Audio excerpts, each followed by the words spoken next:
My grandmother, Tecla Baldecaño Santiago, was a strong, resilient, tough Filipino woman. It wasn't easy to raise 4 children during that brutal war, World War II, when the Japanese invaded and occupied the Philippine Islands. But she survived, and she kept her 3 girls and her young son safe. After the war, she moved her family to Manila, the capital of the Philippines.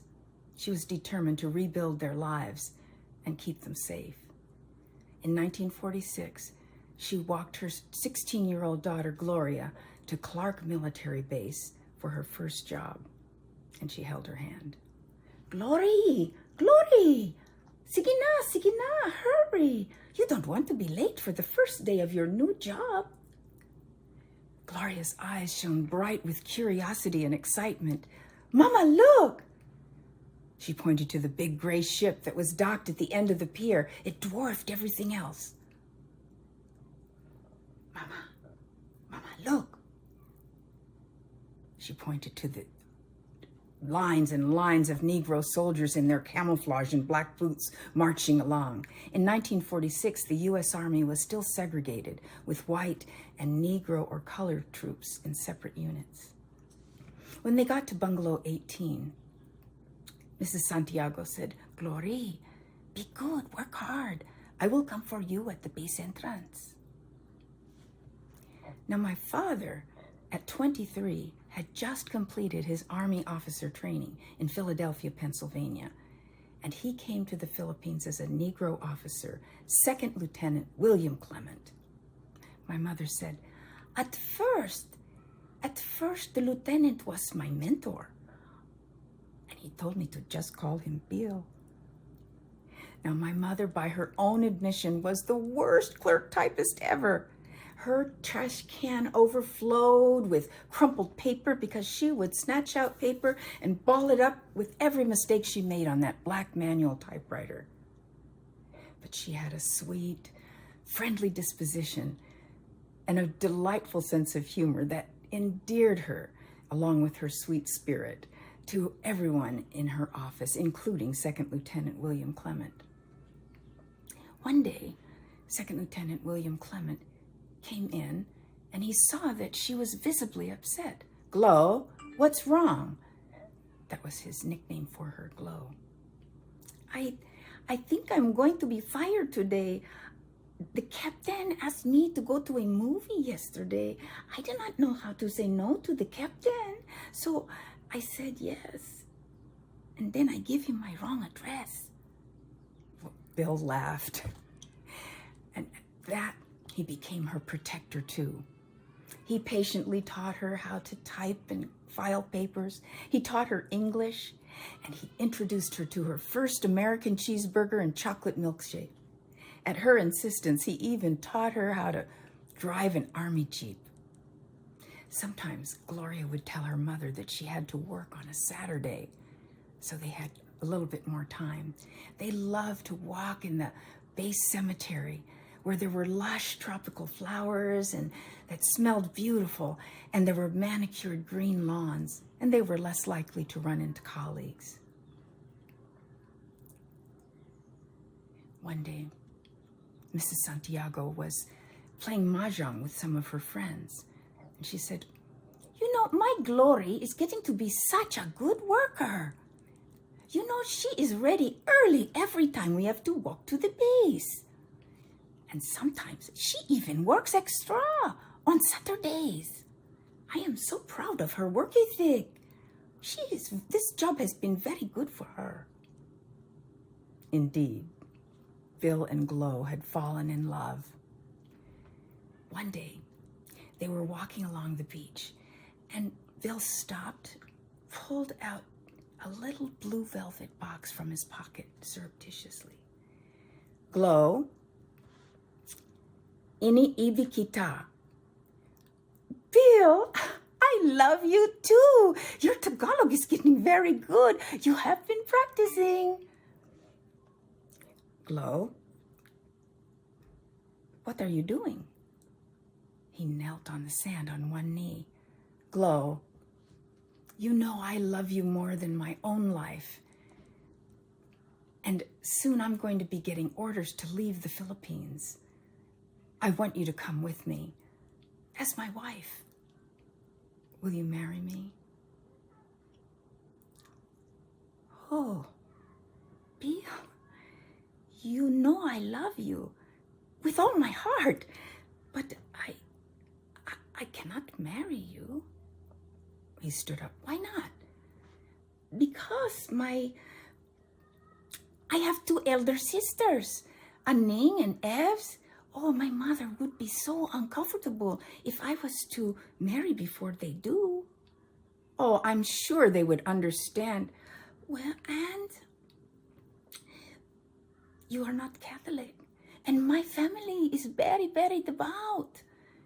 My mother would be so uncomfortable if I was to marry someone who was not a Catholic. Bill held her close. Glow, I know we can work on anything. We can work out any problems if we're together. She gently pushed him away. But that is not the biggest problem. It is Hanggang Pier. Hong Kong, what? No, you see the ship way at the end of the pier? Yes. It is said that when an American soldier has a Filipino girlfriend or fiance or even wife, when he gets orders to leave the Philippines and go to America or another country, when the boat pulls away, the girl is left standing on the pier all alone. Do you know, my mother has a friend whose daughter was left Hanggang Pier with a baby. Glow, you know I would never leave you. I love you. Oh, I know. But my mother believes that no American soldier will keep his promise. Well, they talked and talked. And eventually, they decided to be secretly engaged.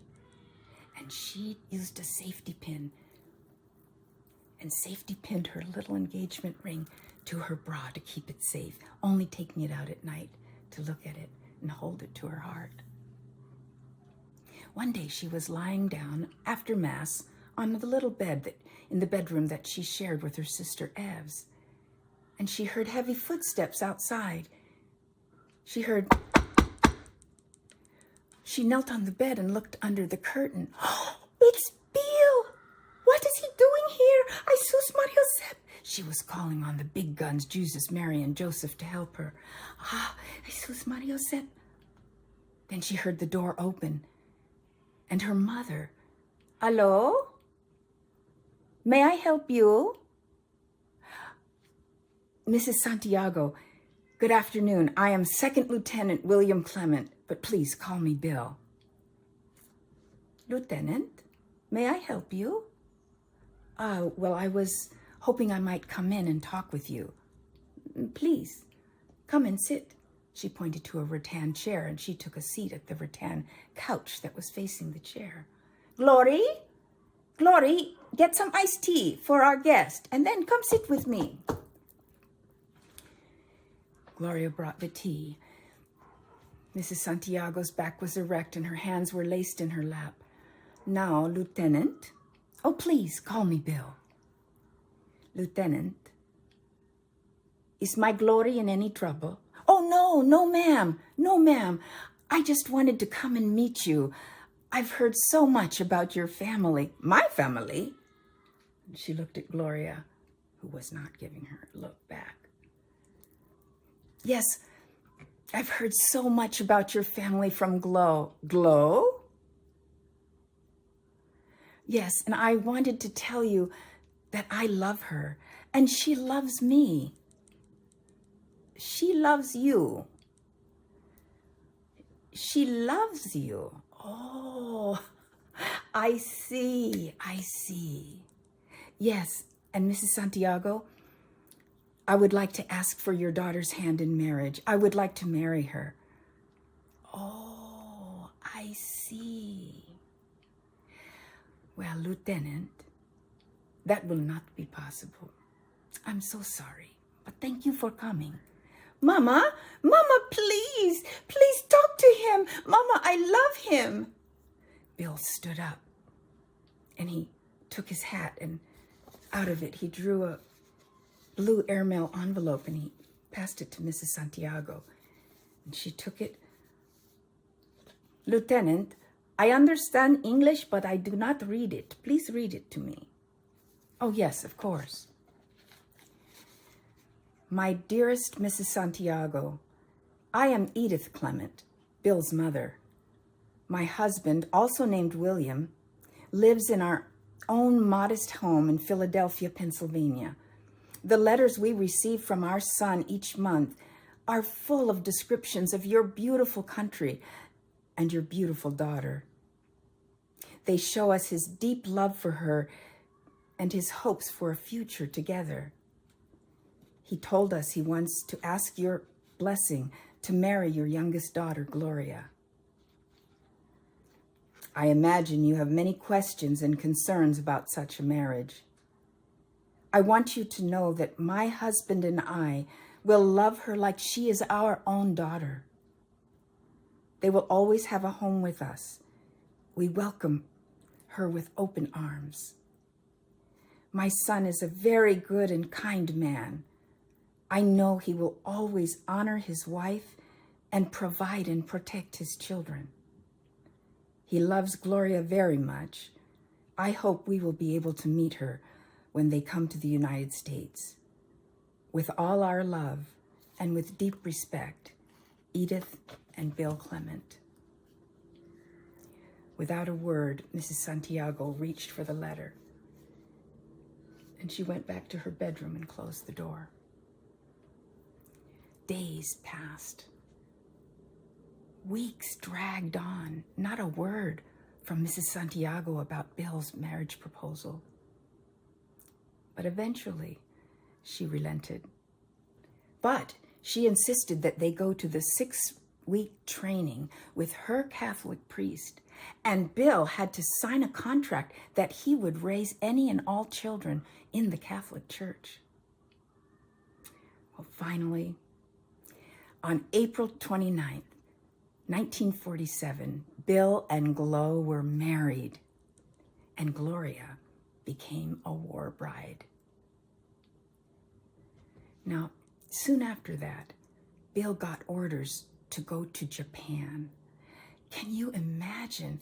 Mrs. Santiago had to reach into her faith, deep courage, and what love she must have had to let her youngest daughter, still a teenager, marry an American soldier who was not even Catholic and go to the land of their enemies. Well, they did get on that big ship, and they played with such joy. My mother said that the first year, their newlywed year in Japan, was one of the most idyllic in their entire 42-year marriage. They lived on the Nagaro River, and cormorants migrated there every spring.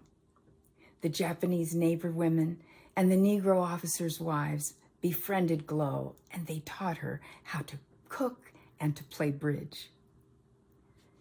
Bill and Gloria traveled the whole world together. They had 2 boys and 2 girls. I'm the eldest. And they lived happily ever after. Thank you. Great job. Hey!